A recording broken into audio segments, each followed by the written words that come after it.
السلام علیکم بیٹا، خیریت سے ہیں آپ لوگ؟ اللہ آپ کو حفظ و امان میں رکھے۔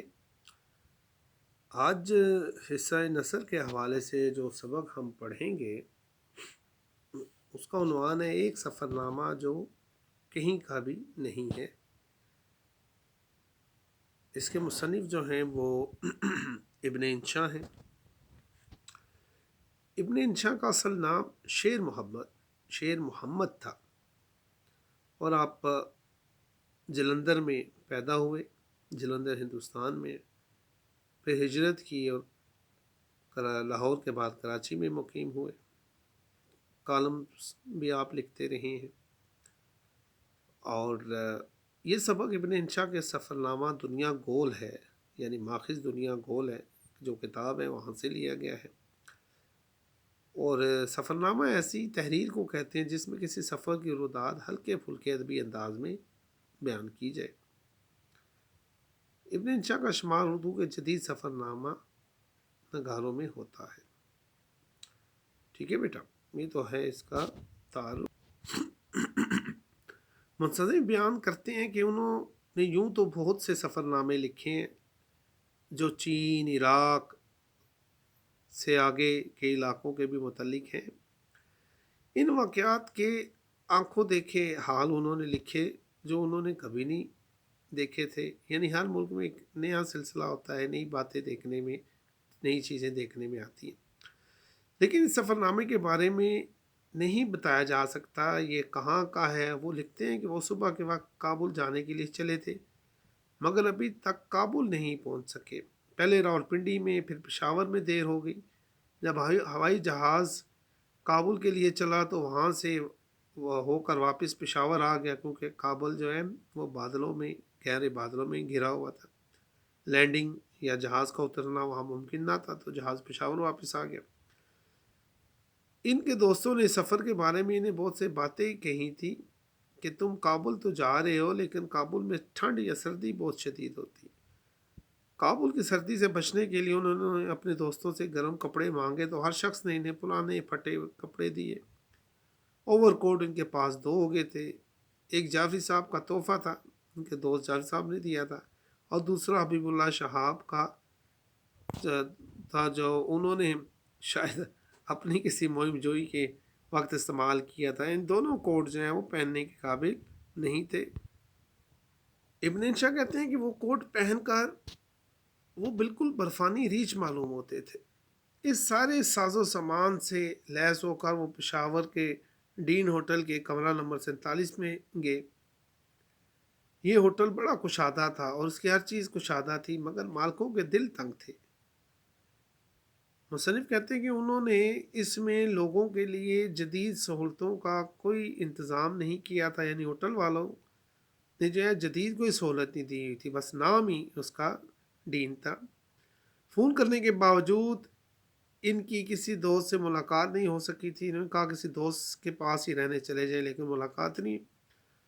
وہ پشاور والوں کی بلند حوصلے سے بہت متاثر ہوئے۔ انہیں PIA کے دفتر جانا تھا۔ وہاں کے لوگوں نے بتایا کہ یہ دفتر چند فرلانگ کے فاصلے پر تھا، لیکن ابن انشا کو وہاں تک پہنچنے کے لیے قریباً 1.25 میل کا فاصلہ پیدل چلنا پڑا۔ پشاور کے ہوائی اڈے پر ان کی ملاقات ایک بزرگ سے ہو گئی جن کا حلیہ اور انداز سب سے مختلف تھا۔ مصنف PIA کے کاؤنٹر پر اپنا ٹکٹ دکھا رہے تھے کہ وہ بزرگ ان کے پاس آ گئے، اور ان بزرگ نے مصنف سے پوچھا کہ نیو ایئر سروس کے ٹکٹ یہ آپ کے پاس کیوں ہیں؟ جس پر مصنف نے بتایا کہ اقوام متحدہ کے ادارے UNESCO نے یہ ٹکٹ انہیں دیا ہے، پیرس کے سے اس ٹکٹ کا انتظام ہوا تھا۔ تو یوں بات چل نکلی۔ ان بزرگ کا نام ڈاکٹر گلبرگ تھا۔ ویسے تو وہ میڈیکل یعنی طب والے ڈاکٹر تھے، مگر کتابیں بھی لکھتے تھے۔ اسکیمو ڈاکٹر کے عنوان سے ان کے کتاب بھی موجود تھی۔ اور ڈاکٹر گلبرگ اپنی بیوی کے ساتھ جو ہے وہ کینیا، ہندوستان، تھائی لینڈ اور نیپال سے ہوتے ہوئے پاکستان آئے تھے، اور یہاں سے انہوں نے کابل اور تہران جانا تھا۔ ڈاکٹر گلبرگ پاکستانی اور پشاور والوں کے اخلاق سے کافی متاثر تھے، لیکن پشاور کے ہوٹل میں انہیں کوئی اچھا تجربہ نہیں ہوا، جس کی انہوں نے شکایت بھی کی۔ کابل پہنچے تو وہاں ڈاکٹر صاحب کی بیوی سنگترے مالٹ کہہ لیجیے خریدنے کی ضد کرنے لگی۔ مصنف نے انہیں سنگترے خرید کر دیے تو دونوں نے ان کا بہت شکریہ ادا کیا۔ ابن انشا کہتے ہیں کہ وہ جس کام کے لیے کابل گئے تھے اس کا تعلق کتابوں سے تھا۔ جب انہوں نے اپنے ایک افغانی دوست سے کسی پبلشر کو ملوانے کے لیے کہا تو اس نے بتایا کہ افغانستان میں پبلشر یعنی کتاب فروش، کتاب بیچنے والے، بک سیلر نام کی کوئی مخلوق ہے ہی نہیں۔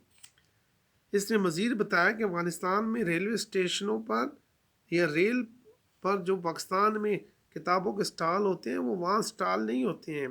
کیوں کہ افغانستان میں تو ریل ہے ہی نہیں، اس لیے کہا جاتا ہے کہ بس یہاں پاکستان سے افغانستان جاؤ تو محسوس ہوتا ہے جیسے بندہ ایک صدی پیچھے چلا گیا ہو۔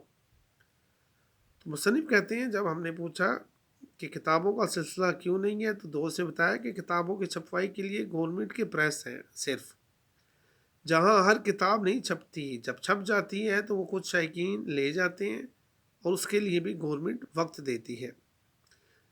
مصنف مزید بتاتے ہیں کہ دریا کابل شہر کے درمیان میں بہتا ہے، اس سے دریا کہنا تو دوسرے دریاؤں کی توہین تھی۔ یہ کراچی میں بہنے والے نالے سے بھی بدتر تھا، اور کہتے ہیں کراچی کے نالے میں شاید پانی زیادہ تھا لیکن اس میں کم تھا۔ دریا کابل بڑا غریب نواز ہے، یہ لوگوں کے کپڑے دھونے کے کام آتا ہے، لوگ نہاتے بھی ہیں، کوڑا کرکٹ بھی پھینکتے ہیں اور پانی اس کا پیتے بھی ہیں۔ تعجب ہے کیونکہ شہر کے پرانے حصے میں پائپ کے ذریعے پانی لے جانے کا کوئی سلسلہ نہیں تھا۔ جن حصوں میں نلکے موجود تھے وہاں لوگ مٹی کے گھڑوں میں، جھجروں میں پانی لے جاتے گھروں میں۔ اور مزید مصنف کہتے ہیں کہ حکومت پائپوں کے ذریعے گھروں میں پانی پہنچانے کا بھی انتظام کر رہی، مگر فی الحال شہر میں اس کا کوئی سلسلہ نہیں تھا، یعنی سکوں کا راج تھا۔ سکا بچہ سکا جو ہے وہ افغانستان کا حکمران بھی رہا۔ یہ بیٹا سفر نامہ ہے، یعنی ابن انشا کہتے ہیں کہ جب کابل گئے تو کچھ لوگوں نے تنقید بھی کی تھی کہ ادھر کیوں جا رہے ہو، کیا وہاں گدھے نہیں ہوتے، یعنی اس قدر ان پہ تنقید کی گئی۔ اس کے باوجود چونکہ یہ شوقین تھے اس سفر کے تو انہوں نے یہ سفر نامہ بھی تحریر کیا۔ ٹھیک ہے بیٹا، آئیڈیا ہو گیا اس کا، تو اس کو بھی دیکھ لیجئے گا اور تیار بھی کر لیجئے گا۔ اللہ کامیاب کرے آپ کو۔ اللہ حافظ۔